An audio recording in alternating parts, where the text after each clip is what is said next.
이제 저희가 하나님의 말씀을 듣고 배우는 시간입니다. 우리의 닫혀진 마음을 주께서 열어주시고 우리의 완악한 마음을 주께서 부드럽게 하여 주셔서 주의 말씀을 잘 깨달아 알 수 있도록 하나님께서 주의 성령님께서 우리를 도와주시옵소서. 무엇보다도 이 부족한 종, 이 무지한 종, 입술이 둔한 종 주께서 불쌍히 여겨주셔서 이 종의 무지함을 통하여서 우리 하나님의 지혜로우심이 얼마나 크고 놀라운지를 우리로 하여금 알게 하여 주시옵소서. 예수님 이름으로 기도합니다. 아멘.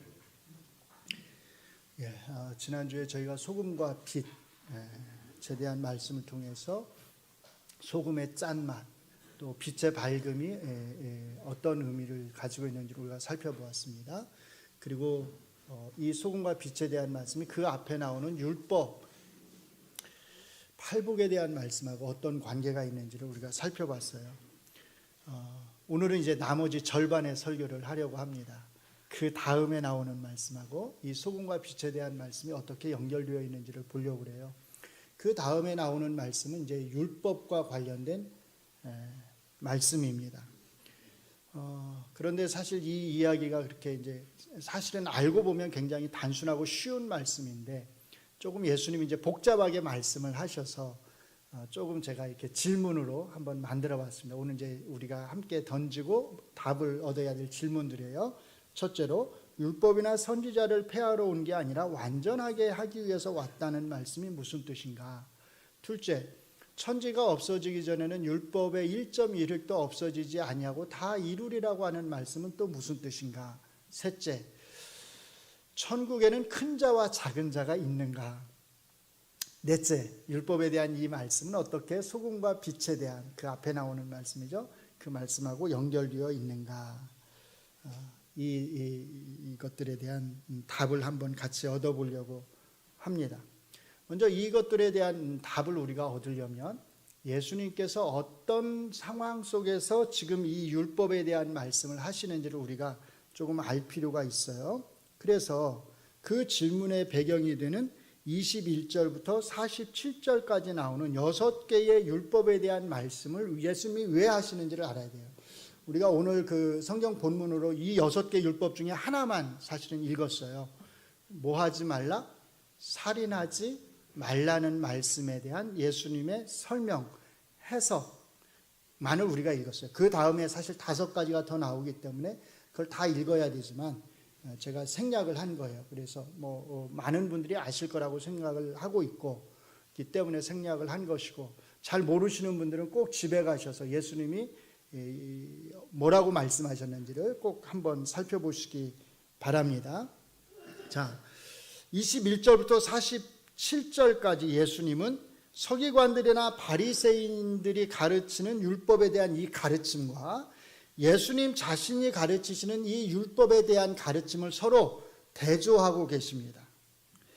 왜 이렇게 대조하시는가? 왜냐하면 바로 그 앞에서, 그러니까 21절부터 그 설명이 나오니까 바로 앞에 20절에서 예수님이 제자들을 향해서 이렇게 말씀하셨거든요. 내가 너희에게 이르노니 너희 의가 서기관과 바리새인보다 더 낫지 못하면 결코 천국에 들어가지 못하리라. 자, 그러면 서기관이나 바리새인의 의보다 제자들의 의가 더 나아야 천국에 들어간다고 말씀을 하셨는데, 서기관이나 바리새인의 의보다 더 나은 그 제자들의 의는 어떤 의여야 할까요? 그것에 대해서 예수님께서 6가지 율법에 대한 말씀을 가지고 설명을 해주시는 거예요. 그러니까 이 6가지 율법에 대한 설명은 예수님의 제자들이 따라야 될 가르침이고, 이렇게 행해야 어떻게 될 수 있어요? 천국에 들어갈 수 있다고 말씀을 하시는 거예요. 그러니까 결국은 이렇게 정리해 볼 수 있어요. 한편에 서기관이나 바리새인의 가르침이 있습니다. 이 가르침대로 행할 것이냐, 아니면 지금부터 예수님이 가르치시는 이 예수님의 가르침대로 행할 것이냐, 이 문제예요. 자, 6가지 율법은 다음과 같은 것들이에요. 살인하지 말라, 간음하지 말라, 이혼하지 말라, 맹세하지 말라, 눈은 눈으로 이는 이로 갚으라, 이웃을 사랑하고 원수를 미워하라. 이게 구약 성경에 나와 있는 율법의 말씀이에요.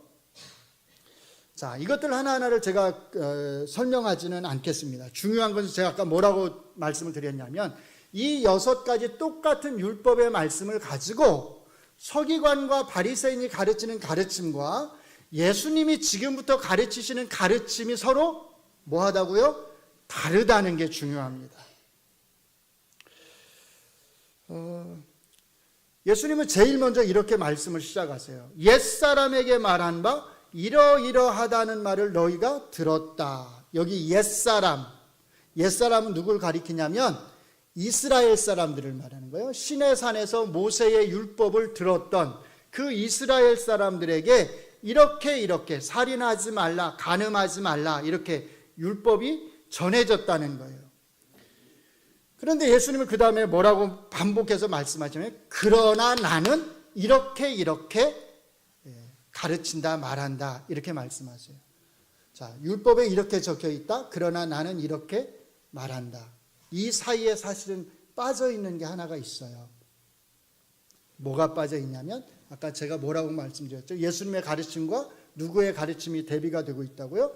서기관, 바리새인의 가르침. 서기관과 바리새인은 어떻게 가르쳤는지가 사실 중간에 빠져 있어요. 표로 보면 이렇게 될 수 있어요. 자, 옛사람에게 이렇게 말했다. 예를 들면 살인하지 말라고 말했다. 서기관과 바리새인은 이렇게 가르쳤다. 빨간 부분이 원래는 들어갔어야 되는데 빠지고 그걸 빼고 예수님이 바로 뭐라고 말씀하시냐면 그러나 나는 이렇게 가르친다라는 거예요. 그럼 저 빨간 부분은 왜 빼셨을까요? 서기관이나 바리새인은 이렇게 가르쳤는데 그러나 나는 이렇게 가르친다는 거 할 때 저 빨간 부분은 왜 뺐을까요? 사람들이 이미 잘 알고 있으니까. 예수님의 말씀을 듣는 그 제자들이나 사람들이 서기관과 바리새인들이 지금까지 어떻게 가르쳐 왔는지를 이미 잘 알고 있으니까 그걸 굳이 설명하지 않아도 됐던 거예요. 사실은 우리도 서기관과 바리새인들이 어떻게 가르쳐 왔는지를 잘 알고 있습니다. 예를 들면 마태복음 12장에 가면 예수님의 제자들이 밀밭 사이로 지나가면서 이삭을 따먹으니까 바리새인들이 뭐라고 비난을 했죠? 왜 당신의 제자들이 해서는 안 될 일을 안식일에 행합니까? 이들을 향해서 예수님께서 책망을 하시잖아요. 율법을, 하나님의 뜻을 잘못 이해했다는 겁니다. 너희들이 제대로 이해했다면, 문자 그대로 안식일을 지키라는 그 말씀을 너희들이 문자 그대로 이해하지 않았다면, 바르게 이해했다면 내 제자들을 죄인으로 만들지 않을 거다라고 예수님이 말씀을 하시잖아요. 살인하지 말라는 말씀도 마찬가지입니다. 서기관이나 바리새인들은 이 말씀을 문자 그대로, 그러니까 육체적으로 사람을 죽이는 것으로 이해를 했고 그렇게 다른 사람들을 가르쳤어요. 그런데 예수님은 하나님이 이 말씀을 처음 주셨을 때 하나님은 형제에게 노해서 악한 말을 하는 것까지도 금하신 것으로 이 말씀을 사실은 지금 가르치고 계시는 겁니다. 살인하지 말라라는 이 말씀의 본래 뜻이 육체적으로 사람을 죽이는 것뿐만 아니라 더 넓은 의미에서 다른 이웃들에게 뭐하지 말라? 노하지 말라. 함부로 욕하지 말라. 그게 본래의 이 살인하지 말라는 말씀의 뜻이었다는 거예요. 자, 그러니까 서기관이나 바리새인의 가르침과는 다른 예수님의 가르침, 이 가르침의 핵심, 율법의 핵심이 뭐냐면 예수님께서 하나님이 주신 그 율법의 본래 의미를, 그 본래 의미를 잘 지금 드러내 주신다는 거예요. 이것을 잘 기억해야 됩니다. 예수님의 가르침의 핵심은 하나님이 처음 율법을 주셨을 때 하나님이 의도하신 그 본래의 의미가 무엇인지를 사실은 우리에게 가르쳐주고 계시는 거예요. 나머지 5가지도 다 마찬가지입니다. 자, 근데 한번 생각해 보세요. 지금까지 서기관과 바리새인이 가르쳐온 그 율법에 대한 가르침과 예수님이 가르치신 내용이 완전히 달라요. 6가지를 다 듣고 나니까 다 너무 다른 거예요. 자, 그러면 지금까지 사람들을 이런 뜻이다라고 가르쳐온 서기관과 바리새인들은 이 예수님의 다른 가르침을 어떻게 생각할까요? 또는 지금까지 서기관과 바리새인을 통해서 율법, 살인하지 말라는 의미는 이런 뜻이다. 사람을 육체적으로 죽이면 안 된다는 뜻이다라고 이렇게 가르침을 받아온 사람들은 예수님의 이 가르침을, 다른 가르침을 어떻게 생각할까요? 심지어 이 설명을 듣고 있는 예수님의 제자들도 지금까지 누구에게서 배워왔어요? 서기관과 바리새인에게서 배워왔잖아요. 근데 예수님이 전혀 다르게 가르치신단 말이에요. 그럼 어떻게 생각할까요? 아, 우리가 지금까지 배워온 것들이 잘못 배운 것이구나 이렇게 생각할까요? 서기관과 바리새인들이 우리가 지금까지 사람들을 가르쳐온 것이 잘못 가르친 것이었구나 이렇게 생각을 할까요? 그렇지 않을 거라는 거예요. 어떻게 생각할 거냐면 예수님이 이렇게 율법을 가르치는 것은 율법을 뭐 하는 거다? 폐기하는 거다. 율법을 버리는 것이다 라고 생각을 할 거라는 겁니다. 그래서 예수님이 미리 말씀하시는 거예요. 뭐라고 말씀하시는 거냐면 내 가르침이 내가 율법이나 선지자를 폐하러 온 줄로 생각하지 말라. 내가 다르게 가르친다고 해서 내가 율법을 폐하고 있는 게 아니다라는 거예요. 그럼 어떻게 하고 계시는 거예요? 그 다음에 내가 율법을 완전하게 하기 위해서 왔다. 나의 이 다른 가르침이 사실은 율법을 완전하게 하는 것이다 이렇게 말씀을 하시는 거예요. 그럼 한번 생각을 해보세요. 여기서 율법을 완전하게 한다고 하는 뜻은 무슨 의미로 말씀을 하시는 것일까? 아까 제가 뭐라고 말씀을 드렸냐면 예수님께서 율법을 서기관이나 바리새인하고 다르게 가르치신다고 하는 것은 하나님이 본래 그 율법을 주셨을 때 그 본래의 의도, 그 의미가 무엇인지를 가르쳐 주는 것이라고 그랬잖아요. 그러니까 예수님이 율법을 완전하게 하신다고 하는 말은 하나님이 처음 주셨을 때 그 율법의 본래의 의미, 살인하지 말라는 말은 형제를 향해서 노하지 말라는 그 말씀까지 포함하는 그런 바른 의미로 지금 예수님이 가르치는 것, 바로 그것을 가리켜서 율법을 완전하게 하는 것이다 이렇게 말씀한다는 거죠. 자, 그래서 첫 번째 질문에 대한 답을 우리가 이렇게 정리해 볼 수 있습니다. 율법이나 선지자를 폐하러 온 게 아니라 완전하게 하기 위해서 왔다는 말씀은 무슨 뜻인가요? 답을 같이 읽습니다. 시작. 예수님의 가르침은 하나님이 주신 율법의 본래의 의미를 드러내는 것이었습니다. 바로 이런 의미에서 예수님은 율법을 완전하게 하기 위해서 오신 것입니다. 잘 기억하셔야 돼요.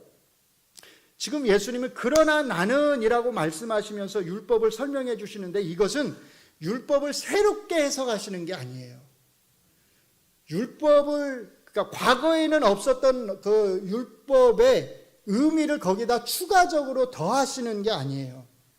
예수님은 하나님이 처음 주셨을 때, 율법을 주셨을 때 본래 거기에 있던 그 의미가 무엇인지를 가르쳐 주시는 것 뿐이에요. 없었던 의미를 거기다 집어넣어서 가르치시는 것이 아니라 처음부터 그 율법이 가지고 있었던 의미가 무엇인지를 비로소 바르게 가르쳐 주시는 것이라는 겁니다. 이렇게 이해하고 나면 사실 한번 잘 생각해 보세요. 율법을 폐하는 사람은 누굴까요? 예수님일까요? 아니면 서기관이나 바리새인일까요? 서기관이나 바리새인이 사실은 율법을 폐하고 버리는 거죠. 예수님이 그러시는 게 아니에요. 그런데 서기관이나 바리새인들은 자기들이 율법을 지금까지 잘 지켜왔다고, 하나님이 원하시는 대로 잘 지켜왔다고 그렇게 생각을 하고 있었던 거죠.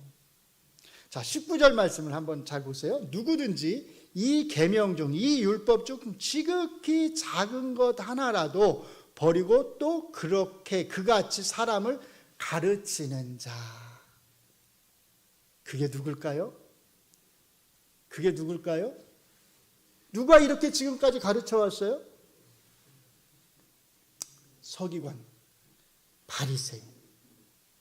이걸 가리키는 거예요, 사실은. 이 계명 중 지극히 작은 것 하나라도 버리는 자, 폐하는 자. 누가 지금까지 그래왔냐면 사실은 서기관이나 바리새인이 그렇게 해왔다는 거예요. 그리고 또 그렇게 사람을 가르치는 자, 서기관이나 바리새인들이 그렇게 가르쳤다는 거예요. 자, 이 사람들은 어떻게 된다고요? 그 다음에 뭐라고 말씀하시죠? 이런 자는 천국에서 지극히 작다 일컬음을 받을 것이다. 한번 생각해 보세요. 지금까지 서기관과 바리새인들은 율법을 잘못 가르쳐 왔습니다. 다른 말로 말하면 율법을 폐기해 왔어요. 율법을 버려 왔어요. 자, 그런데 이 사람들이 천국에 들어가서 큰 자는 되지 못하고 잘못 가르쳐서 작은 자로 지낸다고 말씀을 하시는 걸까요? 20절 말씀 한번 다시 보세요. 예수님이 이렇게 말씀을 하세요. 내가 너희에게 이르노니 너희 의가 서기관과 바리새인보다 더 낫지 못하면 결단코 천국에 들어가지 못하리라. 이 말씀은 너희가 내 제자로서 천국에 들어가려면 적어도 서기관이나 바리새인의 의보다는 더 나아야 된다는 말씀이에요. 그리고 역으로 말하면 서기관과 바리새인은 천국에 들어간다는 말이에요? 못 들어간다는 말이에요? 못 들어간다는 말씀이에요. 못 들어간다는 뜻입니다. 자, 그래서 살인하지 말라는 이 말씀을 서기관이나 바리새인들이 가르친 대로 육체적으로 사람을 죽이지 않은 것으로만 이해하고 자기 이웃, 형제를 향해서는 함부로 욕하고 말을 하면서도 자기는 율법을 잘 지켰기 때문에 나는 천국에 들어갈 거야 라고 생각하는 사람을 향해서 이번에는 예수님이 아주 대놓고 말씀을 하세요. 22절을 같이 보세요. 자, 나는 너희에게 이르노니 형제에게 노하는 자마다 심판을 받게 되고 형제를 대하여 라가라 하는 자는 공의에 잡혀가게 되고 미련한 놈이라 하는 자는 어떻게 돼요? 지옥불에 들어가게 되리라. 지금까지 서기관과 바리새인의 가르침에 따르면 이 사람들은 지옥에 들어가지 않아요. 왜? 형제를 죽인 게 아니잖아요. 욕만 하고. 근데 예수님은 그렇지 않다고 말씀을 하시는 거예요. 그러니까 잘 기억하셔야 합니다. 천국에서 지극히 작다는 말은 천국에 들어가긴 하는데 거기에서 큰 자가 되지 못하고 작은 자가 된다는 말이 아니라 무슨 뜻이에요? 천국에 들어가지 못한다 라고 하는 뜻이에요. 자, 근데 왜 예수님은 이렇게 헷갈리게 속된 말로 말씀을 하시는 걸까요? 그냥 처음부터 솔직하게 직접적으로 22절에서 말씀하시는 것처럼 율법의 지극히 작은 것 하나라도 버리는 자는 천국에 들어가지 못한다. 이렇게 그냥 직접적으로 말씀을 하시면 좋은데, 지옥에 들어간다. 이렇게 직접적으로 말씀을 하시면 좋은데 왜 마치 들어가는데 작은 자가 되는 것처럼 그렇게 혼란스럽게 말씀을 하는 걸까요? 그 이유는 사실 간단해요. 왜냐하면 그 앞에서 예수님이 율법에 대해서 하신 그 표현하고 같은 표현을 쓰는 것뿐이에요. 율법에 대해서 바로 앞에서 뭐라고 표현했냐면 이 계명 중, 이 율법 중 지극히 작은 것 하나란 표현을 썼어요. 여기 지극히 작은 것 하나, 지극히 작다란 표현을 쓰셨죠. 이것을 천국과 관련해서 천국에서는 지극히 작다 이렇게 요 표현을 갖다가 여기서도 그냥 그대로 쓴 것뿐이에요. 일종의 워드 플레이를 하시는 거예요. 여기 지극히 작은 것 하나가 뭘 가리키는 거냐면 그 앞에서 율법의 1.1획을 가리키는 거예요. 같은 말이에요. 율법의 1.1획 지극히 작은 것 하나. 얼마나 작을까요? 이걸 보시면 이제 알 수 있는데, 자, 이게 잘 보일지는 모르겠네요. 히브리 알파벳인데 여기 그 6번과 10번을 나중에 좀 키워 주셨으면 좋죠. 우리말에 기역, 니은, 디귿, 리을이 있잖아요. 이게 이제 자음이잖아요. 히브리어에도 23개의 자음이 있습니다.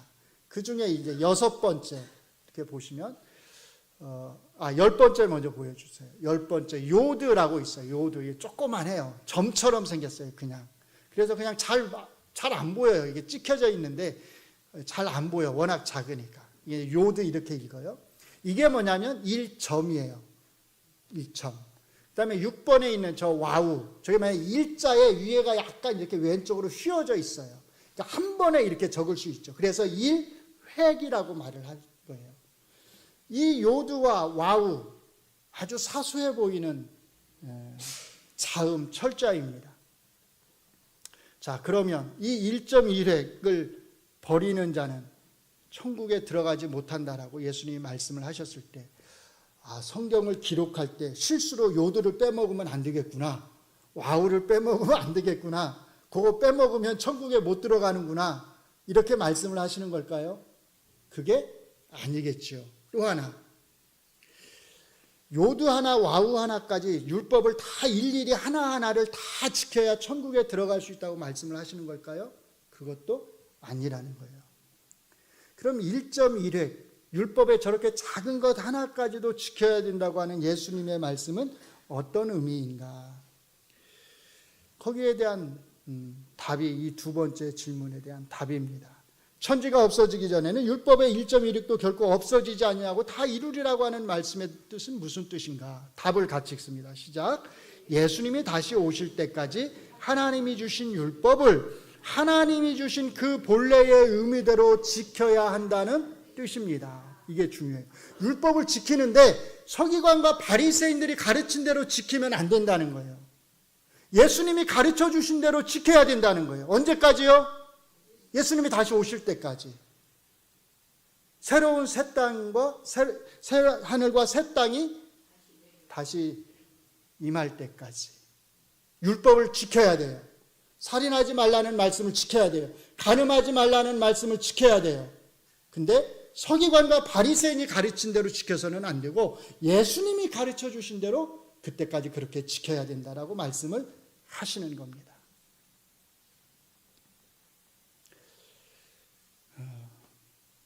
자, 작다라고 하는 말, 지극히 작다는 말이 천국에 들어가지 못한다는 말씀을 의미한다면 크다는 말은 무슨 뜻이겠어요? 천국에 들어간다는 거죠.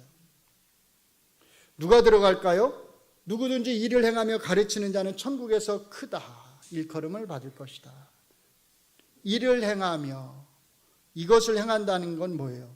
율법의 1.1획을 행하며 지극히 작은 것 하나까지 행하며, 그런 뜻이에요.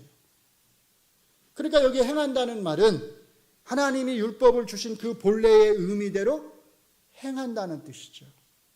세 번째 질문에 대한 답이 그래서 이렇습니다. 천국에는 큰 자와 작은 자가 있는가? 답 같이 읽습니다. 천국에는 큰 자와 작은 자가 없습니다. 천국에 들어가는 자와 들어가지 못하는 자만 있을 뿐입니다. 아멘. 잘 기억하세요. 잘 기억하셔요. 예수님이 천국에는 큰 자, 작은 자가 있다, 이렇게 말씀, 표현은 그렇게 하셨지만 그 말씀의 의미는 천국에 들어가는 자와 들어가지 못하는 자만 있을 뿐이다라는 뜻이에요. 이 말씀의 어법을 잘 이해하셔야 합니다. 자, 정리를 하면 지금까지 이 세 가지 질문들에 대해서 그 바탕에 있는 핵심적인 것은 결국 뭐냐면 하나님이 율법을 주신 그 본래의 의미대로 그 율법을 행하고 또 다른 사람을 그렇게 가르치느냐 하는 게 사실은 중요한 거예요. 자, 하나님이 주신 이 율법의 그 본래의 의미를 예수님이 21절로 47절에 걸쳐서 율법의 6가지를 예로 들어서 설명해 주신 것 뿐입니다. 우리는 여기서 중요한 세 가지 메시지를 얻을 수 있어요. 첫째, 누구에게 배우느냐가 중요해요. 누구에게 배우느냐. 예수님에게 배우느냐 아니면 서기관이나 바리새인에게 배우느냐. 둘 다 똑같은 율법을 가르칩니다. 그렇죠? 살인하지 말라, 간음하지 말라, 맹세하지 말라, 똑같은 율법을 가르쳐요. 예수님도 서기관과 바리새인도 똑같은 율법을 가르칩니다. 그러나 누구에게 배우느냐에 따라서 천국에 들어갈 수 있고 들어가지 못할 수가 있다는 게 결정이 됩니다. 그만큼 누구에게 배우느냐라고 하는 것은 중요하다는 것입니다.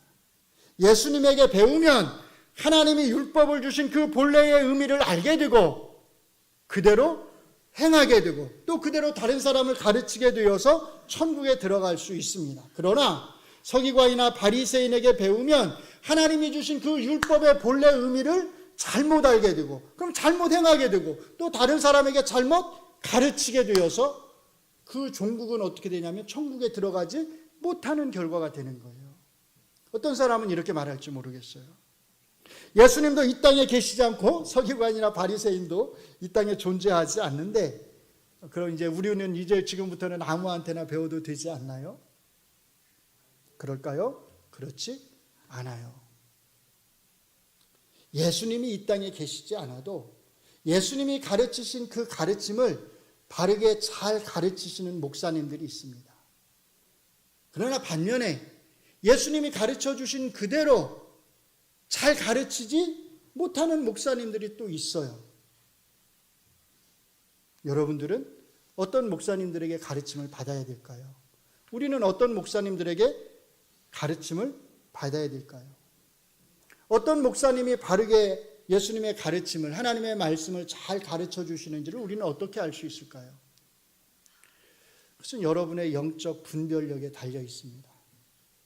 여러분이 말씀에 대한 분별력이 있으면 정말로 하나님의 말씀을 잘 가르치시는 목사님들을 잘 찾아서 그 목사님들에게서 가르침을 받을 것입니다. 그러나 여러분들에게 그런 분별력이 없으면 여러분들은 여러분이 듣고 싶어하는 말을 해주고 여러분에게 필요한 말을 해주고 여러분의 귀를 즐겁게 해주는 그 목사님의 가르침을 따라갈 것입니다. 둘째, 여기서 우리는 다시 한번 바른 가르침의 중요성을 알게 됩니다. 예수님은 하나님의 말씀, 율법을 바르게 가르치려고 지금 애를 쓰고 계십니다.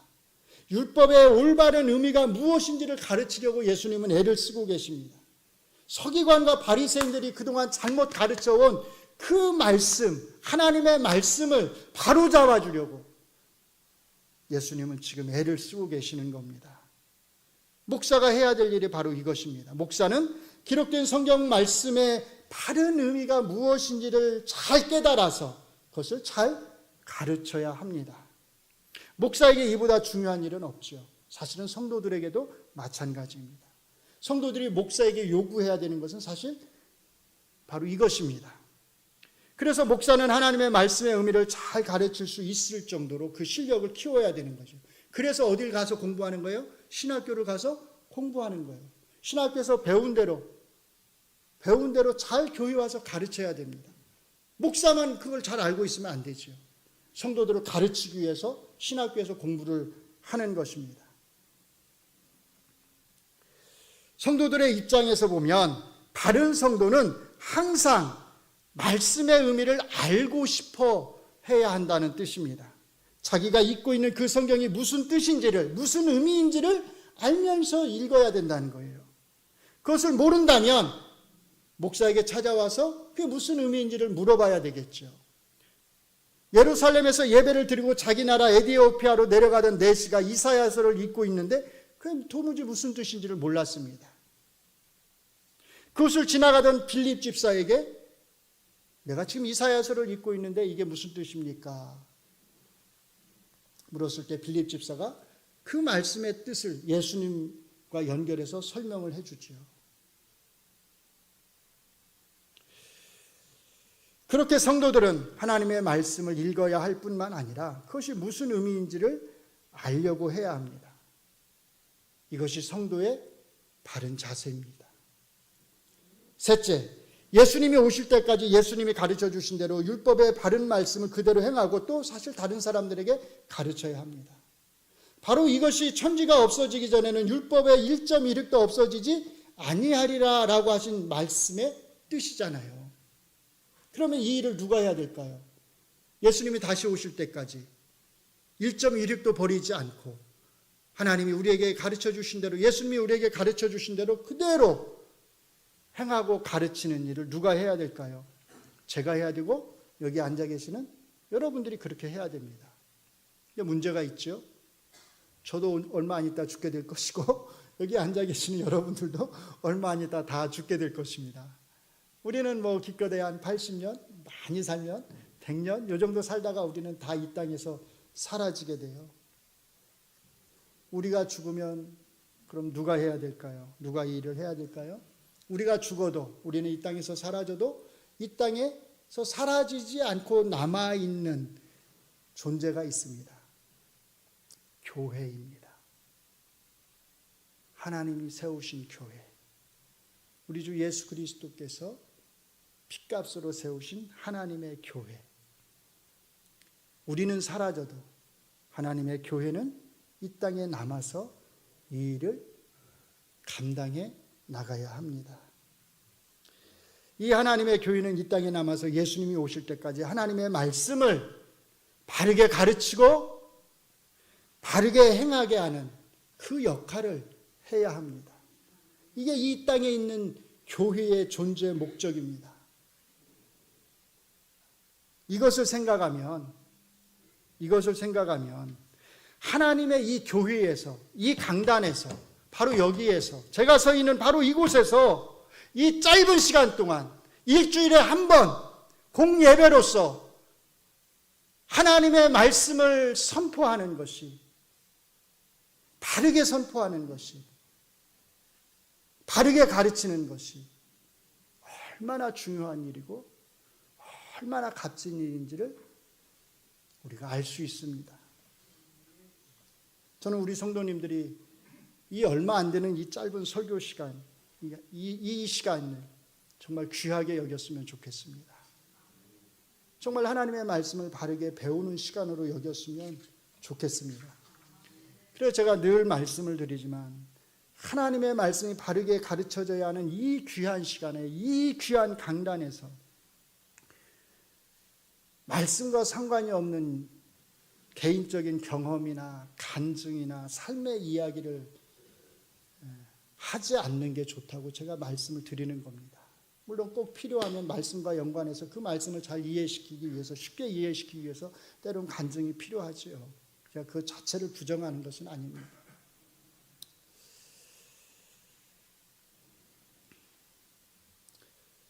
이 설교 시간은 오직 하나님의 말씀을 가르치고 배우는 데만 사용되어야 하는 시간이라고 하는 것을 잘 기억하시기 바랍니다. 자기 자랑을 하는 시간도 아니고, 자기가 개인적으로 기도하고 응답받았다고 하는 신앙 간증을 하는 시간도 아니고, 천사를 보았다고 하는 그런 엉터리 같은 말을 하는 시간은 더더욱 아닙니다. 이 하나님의 교회에 맡겨진 하나님의 말씀, 그 말씀이 예수님 다시 오실 때까지 이 교회를 통해서, 이 강단을 통해서, 이 시간을 통해서, 이 공예배의 시간을 통해서 예수님이 가르쳐 주신 그대로 바르게 가르치고 바르게 증거되어야 한다는 이 귀한 사명을 우리가 생각한다면, 목사가 하나님 말씀을 잘 가르치는 것 외에 다른 생각을 할 수가 없습니다. 마찬가지예요. 성도님들도 이것의 중요성을 생각한다면 바로 이 귀한 이 설교 시간에, 한 번밖에 없는 이 공예배 시간에 말씀을 바르게 배우고 바르게 행하고 또 바르게 다른 사람들에게 가르쳐야 되겠다고 하는 그 생각 외에 다른 것을 사실 생각할 수가 없을 것입니다. 19절에서 예수님이 하신 말씀을 잘 마음에 새겨두셨으면 좋겠어요. 누구든지 일을 행하며 가르치는 자는 천국에서 크다 일컬음을 받을 것이다. 일을 행하며 가르치는 자가 되어야 합니다. 율법의 1.1에, 율법의 가장 작은 것 하나까지 행하는 자가 되어야 됩니다. 다시 말하면 예수님이 가르쳐 주신 그대로의 율법의 말씀을 우리가 잘 깨달아서 그대로 행해야 하는 자가 되어야 합니다.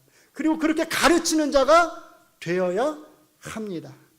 이것이 제가 할 일이고 이곳에 앉아 계시는 여러분들 모두가 해야 할 일입니다. 그리고 무엇보다 저는 이 동작중학교의 공동체가 이 땅에 남아있는 동안 항상 해야 할 일입니다.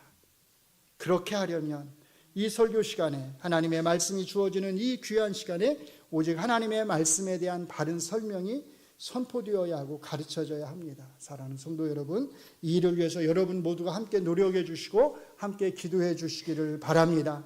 예수님이 정말로 다시 오실 때까지, 우리 믿잖아요. 예수님 다시 오실 것이라고 하는 것. 우리가 정말 믿는다면 그때까지, 천저희가 없어질 때까지 예수님이 가르쳐 주신 그대로 하나님 말씀을 행하고 가르치는 이 하나님의 교회 공동체가 될 수 있도록 함께 기도해 주시고 노력해 주시기를 바랍니다. 이 율법의 의미를 바르게 이해하고 행하며 가르치는 것에 대한 예수님의 말씀의 결론이 마지막 48절에 나옵니다. 마태복음 5장 48절. 그러므로 하늘에 계신 너희 아버지의 온전하심과 같이 너희도 온전하라. 이게 결론의 말씀이에요. 온전하라는 말은 완벽해라, 흠이 없어야 된다, 그렇게 말씀하시는 게 아니죠. 앞에서 지금까지 하신 말씀에 비추어 보면 여기서 온전하라는 말은 다른 말씀이 아니에요. 내가 가르쳐준 대로 행하라는 겁니다. 형제에게 악한 말을 하지 않는 것, 음욕을 품고 여자를 바라보지 않는 것, 오른쪽 뺨을 때리는 자에게 왼쪽 뺨을 돌려대는 것, 박해하는 자를 위해서 기도하는 것, 그렇게 행하는 것이 온전함이라는 거예요. 그렇게 행하면 온전한 자, 하나님이 온전하신 것처럼 온전한 성도라는 겁니다.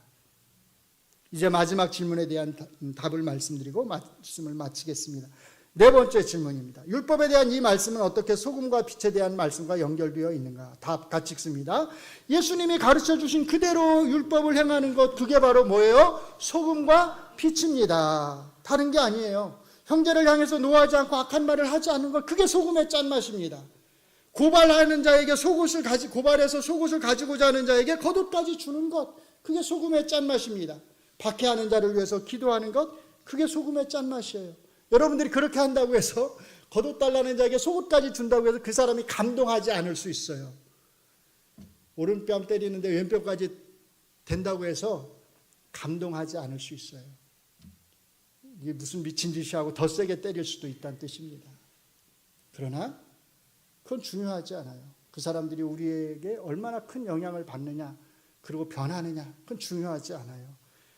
변하지 않는다 하더라도 우리는 겉옷까지 주어야 하고, 우리는 박해하는 자를 위해서 기도해야 하고, 오른편 뺨을 때리는 자에게 왼편까지 바보처럼 돌려대야 합니다. 힘들지요. 그래서 지난주 말씀드린 것처럼 우리 힘으로 할 수 있는 것이 아니라 하나님이 우리 안에 누굴 보내셨어요? 성령님을 보내셨습니다. 그렇게 하라고, 그렇게 할 수 있도록 우리에게 성령님을 보내신 것입니다. 이것들이 우리가 간직해야 될 소금의 짠맛이기 때문입니다. 자, 제가 마지막으로 이제 간단하게 정리를 해드리고 말씀을 마치겠습니다. 지난주 말씀드렸던 것, 팔복의 말씀과 관련해서 정리하면 이렇게 되는 거예요. 천국 백성의 삶, 소금의 짠맛, 빛의 밝음은 이 8가지 팔복의 말씀대로 행하는 것입니다. 그것을 한 단어로 착한 행실, 이렇게 예수님이 표현을 하신 거예요. 자, 이것을 오늘 말씀과 비교하면 뭐만 바뀐 거냐면 내용물만 바뀐 거예요. 핵심은 같아요. 천국 백성의 삶, 소금의 짠맛, 빛의 밝음은 율법의 6가지 말씀을 그대로 행하는 겁니다. 오해하지 마세요. 이것은 율법에 기록되어 있는 거예요. 이 율법을 바르게 지키는 것은 여러분들이 집에 가서 성경을 읽고서 예수님이 가르쳐 주신 그 가르침대로 행하는 겁니다. 이웃을 사랑하고 원수를 미워하라는 말을 너희가 들었으나, 그러나 나는 뭐라고요? 이웃을 사랑하고 원수를 위해서, 너를 박해하는 자를 위해서 뭐 해라? 기도해라. 그게 본래 가르침이에요. 예수님이 이렇게 가르쳤다는 거 아니에요. 그 본래의 예수님의 가르침대로 행하는 것, 그게 바로 착한 행실이라는 겁니다. 그러니까 결국 팔복의 말씀이나 이 율법에 대한 6가지 말씀이나 결국은 다 같은 말씀을 예수님께서 우리에게 가르치고 계시는 것입니다. 예수님이 가르쳐 주신 대로 행하는 사람이 이 땅에 이루어진 천국에서 살아가는 천국 백성입니다. 이들은 나중에 이 땅에 온전히 이루어질 천국에서 영원한 천국 백성으로 살아갈 것입니다. 이것이 우리의 큰 소망입니다. 이 소망이 정말 우리에게 있다면 우리는 이 세상에 큰 영향을 미치지 못한다 하더라도 우리의 짠맛을 잃어서는 안 됩니다.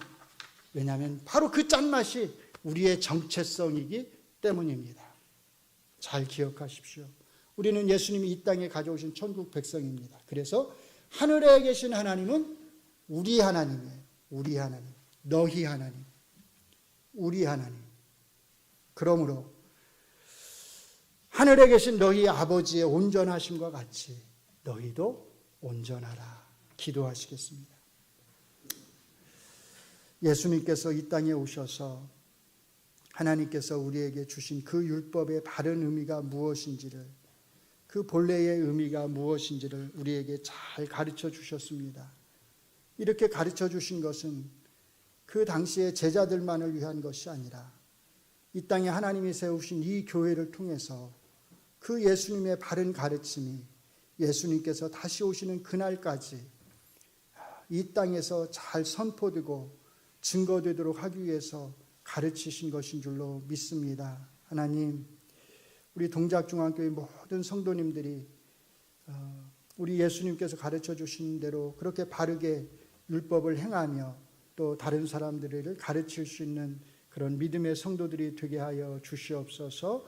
우리가 부족한 것을 주님이 아셔서 우리에게 성령님을 보내주신 줄로 믿습니다. 그 성령님을 의지하면서 우리가 이 일을 해나갈 수 있게 하여 주시옵소서. 무엇보다도 이 하나님의 교회에서 예수님이 가르치신 그 말씀의 바른 의미들이 담대하게 증거되고 선포될 수 있기를 원합니다. 이 시간이 얼마나 귀한 시간인지, 얼마나 값진 시간인지를 우리가 늘 기억하면서 하나님의 말씀을 알아가고 배워나가고 그대로 행하는 큰 기쁨이 우리에게 있게 하여 주시옵소서. 예수님 이름으로 기도합니다. 아멘.